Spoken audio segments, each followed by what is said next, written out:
The 2017 Ford GT was so exclusive, even millionaires with perfect credit scores got politely rejected. And that is not even the wildest part. It was born from corporate revenge, a 1966 Le Mans photo finish, and a failed Ferrari deal that made Henry Ford II see red. What most people do not know is just how far Ford went to keep this supercar out of almost everyone's hands.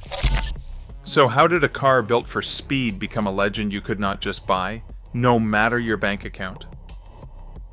The answer begins with heartbreak, obsession, and a finish line that changed racing and luxury car culture forever.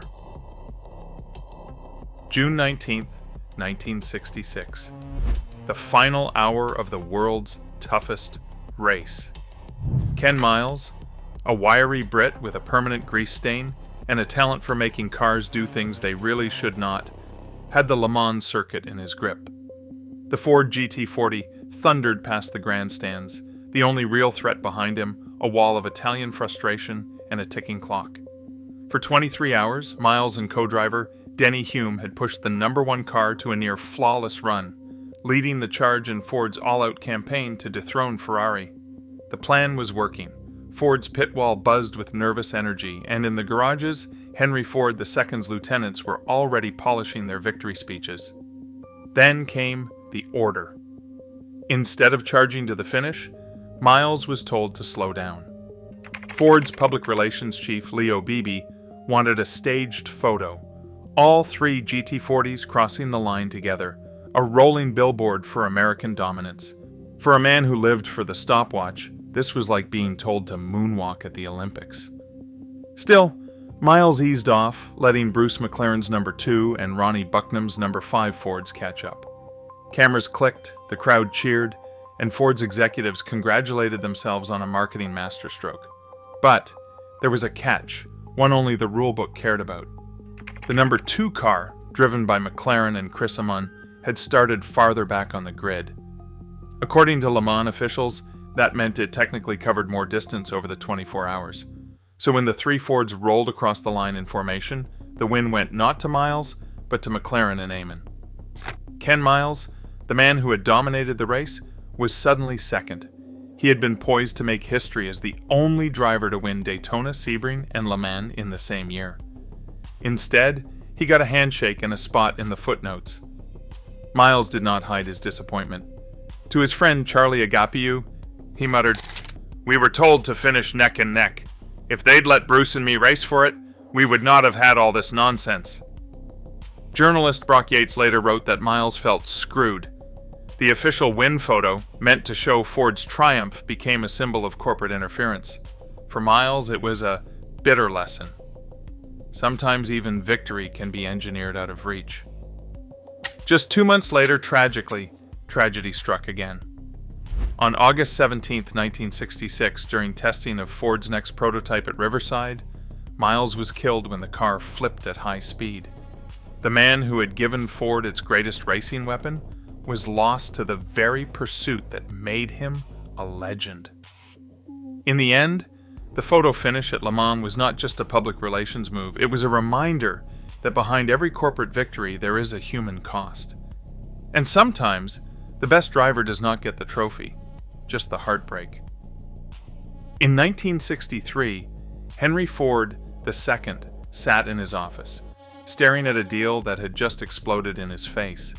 For months, Ford's top brass had courted Enzo Ferrari, hoping to buy the legendary Italian marque and add a little red flair to their blue oval. The lawyers were ready, the champagne was probably chilling. Then, at the last minute, Enzo walked away, leaving Ford with a bruised ego and a burning desire for payback. If Ford could not buy Ferrari, he would beat them where it hurt most, at Le Mans. The checkbook came out. Ford authorized millions for a new racing program, and the hunt for a Ferrari killer began. The mission was clear: build a car that could humiliate the Italians in their own backyard. Ford's engineers, more used to building family sedans than endurance racers, suddenly found themselves in the world's most expensive grudge match. The company's brass called up Roy Lunn, a British engineer who had already earned a reputation for making the impossible look routine. Lund brought in Eric Broadley, whose Lola GT had shown promise with its mid-engine layout. Broadley's car became the starting point, but Ford wanted more than just a British hand-me-down. The project needed a name as bold as its ambitions. Measuring just 40 inches from the pavement to its roof, the car was christened the GT40, a name as subtle as a sledgehammer, and about as aerodynamic as one too, at least in the early days. The team set up shop in Slough, England, far from Dearborn's watchful eyes. Meanwhile, Henry Ford II sent a clear message: anything less than victory was unacceptable. The early prototypes looked the part, sleek, low, and menacing. But on the track, the GT40 was a diva. It broke down, it overheated, it sprayed oil like a Texas gusher. Yet every time the car limped back to the pits, Ford doubled down. More money, more experts, more late nights fueled by black coffee, and the fear of being the next guy fired for disappointing the deuce. To solve the reliability puzzle, Ford brought in Carroll Shelby, the Texan chicken farmer turned racing legend. Shelby, never one for corporate niceties, told Ford suits exactly what he thought of their fancy prototype and then set about making it work. He swapped engines, reworked the chassis, and pushed his crew until the GT40 was less a British experiment and more an American declaration of war. By 1964, the GT40 was ready for its first showdown at the Nürburgring. It did not win. In fact, it barely finished. But the message was clear. Ford was in the fight, and he was not going away. The GT40's journey from boardroom vendetta to racing icon had begun, not with a whimper, but with the kind of stubborn resolve only a billionaire with a grudge could afford. And as for the name, let us just say it was the only supercar you could measure with a yardstick and still have room for a sandwich.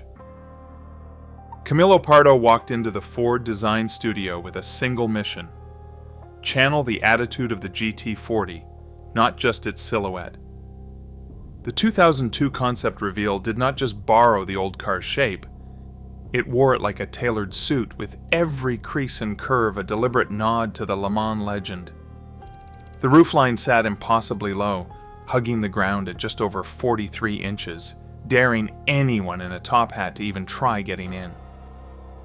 The doors cut high into the roof, a design quirk lifted straight from the original, and the rear haunches flared out with the same kind of swagger that once made Ferrari engineers lose sleep. Pardo obsessed over the details, treating the GT as a rolling tribute rather than a retro costume party. The headlights, for example, were not just headlights. Look closely at the left cluster and you will spot a subtle 100 hidden in the design, a centenary nod baked into the face of the car. It is the kind of Easter egg that makes design nerds and trivia buffs high-five each other. Up front, the twin nostrils punch through the hood, echoing the GT40's need to feed a hungry V8. Out back, twin round taillights glowed like afterburners, and the wide stance made every parking lot feel like the Mulsanne Straight. This was not nostalgia for nostalgia's sake. Pardo and his team wanted a car that could stand next to a GT40 and hold its own, not just in a museum, but on the street. The proportions stayed faithful, but the surfaces were cleaner, tighter, and unmistakably modern. The wheels filled the arches with purpose, and the windshield raked back at an angle that said, "Aerodynamics, please. We invented fast." Every line, every vent, every carefully sculpted panel was a love letter to the car that once made Henry Ford the second grin like a kid on Christmas morning. The GT's design did not just honor the past, it dared the future to keep up. And for anyone worried that Ford might have lost its sense of humor, one glance at that 100 hidden in the headlight proved they still knew how to sneak a wink into a supercar. The Ford GT was not just rare, it was handcrafted, panel by panel, like a supercar built by watchmakers with socket wrenches. Production for the 2005 and 2006 models did not happen on a single assembly line. Instead, the car took a cross-country road trip before it even had wheels. The process started in Norwalk, Ohio at Mayflower Vehicle Systems, where the body panels were stamped and welded with the kind of care usually reserved for museum pieces. Next, the unfinished shells were shipped up to Saline Special Vehicles in Troy, Michigan for paint and further assembly. Only after the GT had its color did it head to Ford's Romeo engine plant, where a 5.4-liter supercharged V8 engine was built by hand, no robots, just skilled techs and a lot of torque wrenches. The engine and transmission were then mated to the car at Ford's Special Vehicle Team facility in Wixom, Michigan, where the final touches were applied. If you are counting, that is 4 different stops just to build one car. No wonder it felt more like a limited edition sculpture than a mass-produced machine. Ford capped production at just over 4,000 units across 2 model years. That is less than the number of people who claim to have seen Bigfoot. And for those who thought the GT was already exclusive, along came the GTX-1. Revealed at the 2005 SEMA show, the GTX-1 was a roadster conversion masterminded by Mark Garish of Gennady Design Group, with Ford's blessing. The car ditched the roof and added custom touches, race seats, Willwood brakes, a hidden rear bumper, and a power bump to 700 horsepower. But the real kicker? Only 100 GTX-1 cars were ever ordered and built. 100. That is not just rare, that is, you will never see one in traffic, but you might see one in a parade of unicorns rare. Every GT and GTX-1 was essentially hand-assembled, with teams obsessing over panel gaps and paint finishes that would make a jeweler blush. The result was a car that felt special before you even turned the key. Ford could have made more, but scarcity was the point.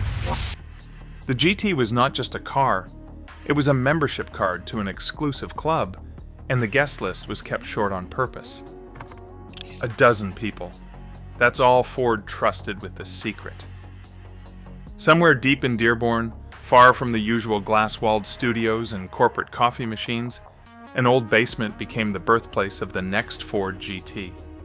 No windows, no fancy badge scanners, just a handful of physical keys like something out of a spy movie if the spies wore polo shirts and carried sketchbooks. The place was not glamorous. Flooding was a real threat during Michigan thunderstorms, and the decor leaned heavily toward industrial storage chic. But that was the point. While the rest of Ford's design world churned out SUVs and crossovers upstairs, this tiny team worked in total isolation, moonlighting after hours, building a supercar under the radar. Chris Svensson, Ford's design director for the Americas, led the operation. He called it Project Phoenix, which sounds dramatic, until you realize the team spent half their time hoping the sump pump would hold. Only 12 were allowed inside, engineers, designers, and a few trusted specialists. Each had a key. No one else at Ford even knew what was going on behind that locked door. If you did not have a key, you were not getting in. Not even to borrow a stapler. Inside, the team built 3 full-scale models, a painted clay, a show car in white, and an aluminum test mule. Sketches lined the walls, charting the GT's evolution from wild idea to Le Mans contender. Meetings ran late into the night, fueled by cold pizza and the kind of adrenaline that comes from knowing you're breaking every rule in the corporate playbook. Even the cleaning staff was kept out of the loop. One designer joked that if you needed a bathroom break, you had better hold it. Unlocking the door was a group event. The secrecy was more than paranoia. Ford knew that leaks could kill the project before it ever reached the auto show floor. Competitors would have pounced on any hint that Ford was building a new halo car. So the team operated in stealth mode, dodging curious coworkers and keeping their lips sealed. The payoff came in January 2015 when the GT rolled onto the stage in Detroit. Most of Ford's own executives saw it for the first time right alongside the press. For a moment, the world forgot about SUVs and remembered what Ford could do when it locked a few mad geniuses in a basement, and threw away the rulebook. The second generation Ford GT did not just look like it belonged on a racetrack, it was engineered from the ground up to act like one too. Underneath that low-slung body sits a carbon fiber tub, the kind you would expect to find in a Le Mans prototype, not a car with a license plate. This carbon structure is not just for show. It saves weight, boosts rigidity, and gives the GT the spine of a thoroughbred racer. It is the reason you can take a corner at speeds that would make a lesser car curl up and call its insurance agent. But the real plot twist sits behind the driver, a 3.5-liter twin turbocharged EcoBoost V6. That is right, a V6. In a world where supercars usually flex with V8 engines or V12 engines, Ford engineers went with 6 cylinders and a pair of turbos. Why? Packaging, for starters. The V6 is smaller and lighter, letting designers tuck it deep into the chassis and keep the car's center of gravity low. That means sharper handling, better weight distribution, and more room for the kind of aerodynamic trickery that separates fast cars from really fast cars.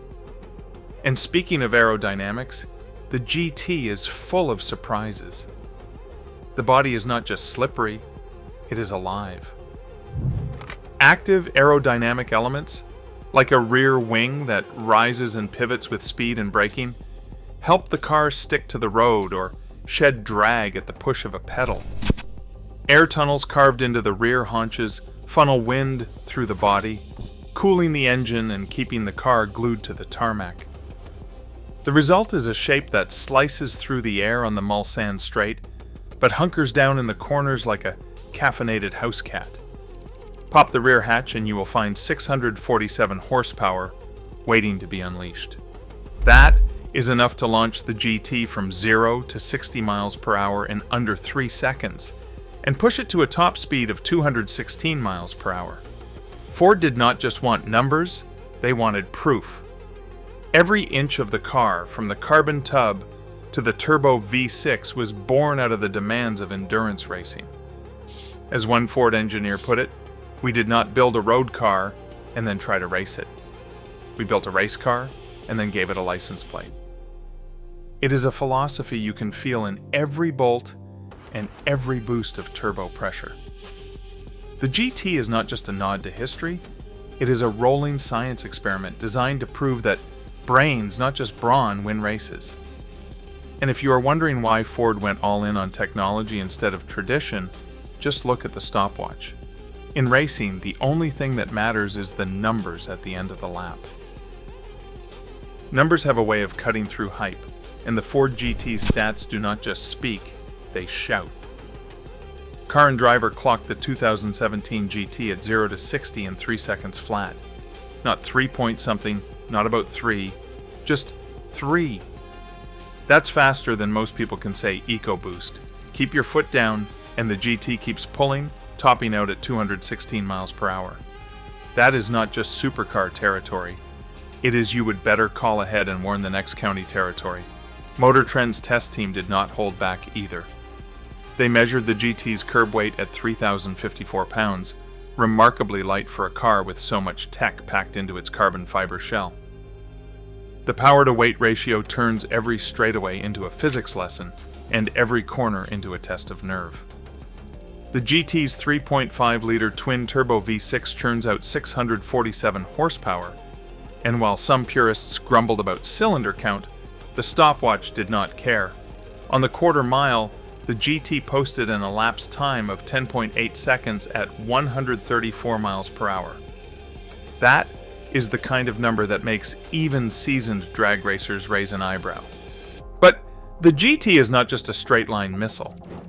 Lateral grip measured at 1.11 G on the skid pad, thanks to Michelin Pilot Sport Cup 2 tires and a suspension that morphs from track beast to street cruiser at the flick of a dial. Braking from 70 miles per hour to 0 took just 145 feet, less runway than some private jets need to take off, which is handy when your car accelerates like one. Every stat comes with a citation. Car and Driver's test sheet dated July 2017 reads like a checklist for supercar bragging rights. Motor Trend's data backs it up, confirming the GT's numbers are not just marketing spin, they are hard-won, measured, and repeatable. In the world of performance, there is no room for tall tales. The Ford GT's numbers are the kind you can take to the bank, or at least to the next Cars and Coffee, where someone will definitely ask how fast it goes. Just be ready for follow-up questions about your insurance premium. These are not just impressive figures, they are the receipts for Ford's engineering gamble. The GT's stats do not care about nostalgia, badge snobbery, or the number of cylinders under the rear glass. They are proof that the promises made in the secret studio and on the test track translated into a car that can back up its legend, one stopwatch click at a time. 6,506 people, all convinced they were worthy, stared at their screens in 2016, sweating over a car application that made the Harvard admissions process look like a pizza coupon sign-up.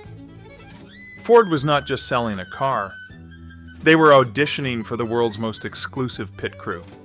The company opened the gates for the first 1,000 units of the new GT, and the stampede that followed looked less like a car launch and more like the world's fanciest game of musical chairs. Applicants were grilled on everything but their blood type. The form wanted to know your driving history, your Ford loyalty, and whether you had ever personally rescued a Mustang from a burning building. Did you own a previous GT? Even better, nearly 70% of the first 500 cars went to people who already had a GT in their garage, and 87% landed with longtime Ford owners. If you were just a billionaire with a checkbook and a dream, tough luck. The GT was not for the highest bidder, it was for the most devoted fan.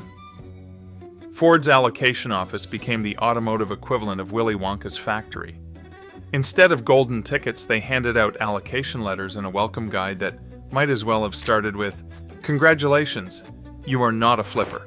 Because Ford had rules, big ones.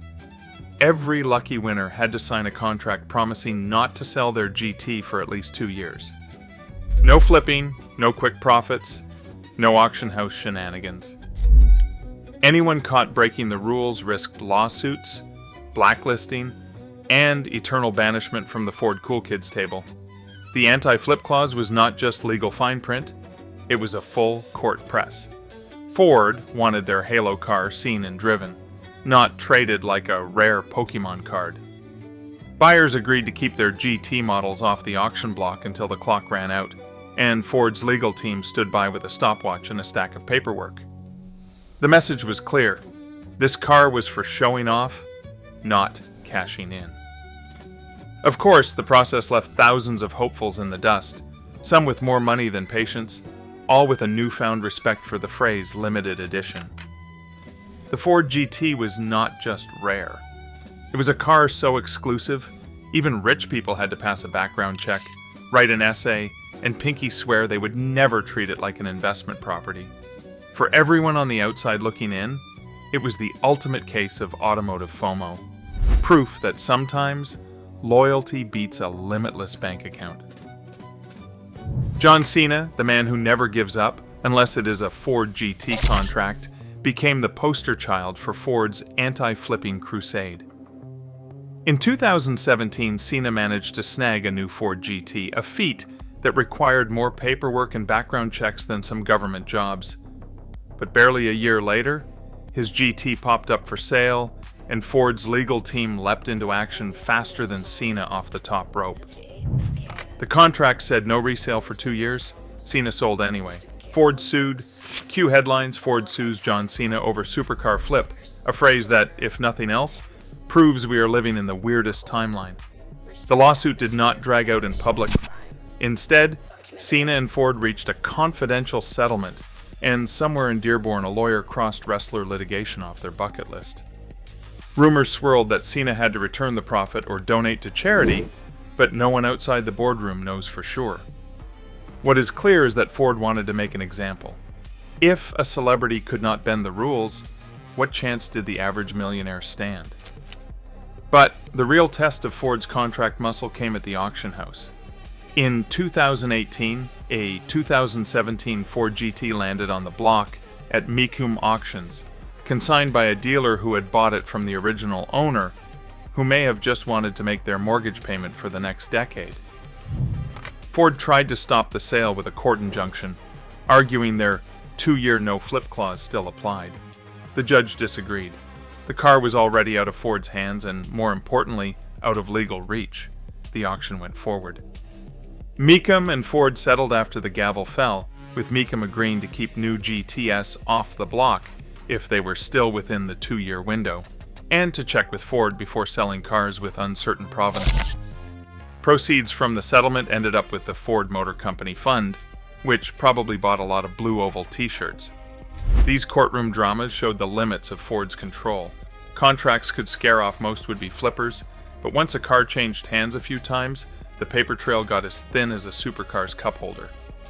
Ford's strategy relied on deterrence, not ironclad ownership chains. The message was clear: break the rules, and you might face a lawsuit, or at least a very stern letter from someone in Dearborn. But, as the auction results would soon show, the forbidden fruit only got sweeter, and the market was about to go bananas. Bidding paddles shot up like confetti at the first chance to own a second-generation Ford GT, and the market wasted no time in rewriting the rules of supply and demand. With Ford's 2-year anti-flip contracts finally expiring, the first GTs began trickling into the wild. Auction houses saw an opportunity, and so did everyone who had spent years watching from the sidelines, checkbook in hand. In 2020, an ultra-low mileage 2017 GT rolled across the RM Sotheby's block and sold for $1.9 million. That was nearly quadruple the original sticker price, and enough to make even seasoned collectors question their life choices. One market analyst quipped that it was the only Ford that appreciates faster than your house, unless you live in Palo Alto. The feeding frenzy was not just about the car's specs or its Le Mans pedigree. Scarcity had become a kind of performance art. Every time a GT changed hands, the price seemed to leapfrog the last, as if the market was running its own private race for bragging rights. Dealers and auctioneers fielded desperate calls from buyers who had not made the original cut, each hoping that maybe, just maybe, a pile of cash could do what loyalty points could not. For those left out by Ford's selection process, the experience stung. One frustrated applicant on a GT forum summed up the mood when he said he had owned Fords his whole life and that he bleeds blue, but apparently that was not enough if he did not already have a GT parked in the garage. He even offered to name his next kid Shelby. No dice. The application process itself became a running joke in car circles, with stories of would-be owners penning heartfelt essays, submitting photos of their Ford collections, or offering to tattoo the blue oval in places best left to the imagination. Collectors who did get their hands on a GT found themselves in a strange new world. Instead of open roads, many faced a gauntlet of market speculation and social media scrutiny. One owner joked that his GT was the only car he was afraid to drive to Cars and Coffee because someone might try to buy it out from under him while he was ordering a latte. Market analysts pointed to the GT's unique position, a car too rare for mass production, too fast for casual drivers, and too desirable for its own good. The price spikes were not just a reflection of performance, they were a referendum on what happens when desire meets a velvet rope. The GT became the automotive equivalent of a secret society handshake. If you had one, you belonged. If you did not, well, best of luck at the next auction. Aftershock rippled through the car world. Collectors reevaluated what it meant to deserve a car, while Ford's allocation system became a case study for every brand dreaming of manufacturing hype. The GT's scarcity gave it a mystique that no amount of horsepower could buy. And somewhere, a market analyst was probably still refreshing the auction results, wondering how high the next GT might climb, assuming, of course, the owner was brave enough to let it go. Today, the Ford GT remains a rare exception in a world where money usually buys access. Its allocation process, 6,506 applicants for just 1,350 cars, shows how desire outpaces even wealth. As automakers experiment with scarcity and exclusivity, the GT story is a warning. Sometimes the real prize is not what you can buy, but what you cannot. Thanks for watching. Let me know your take in the comments.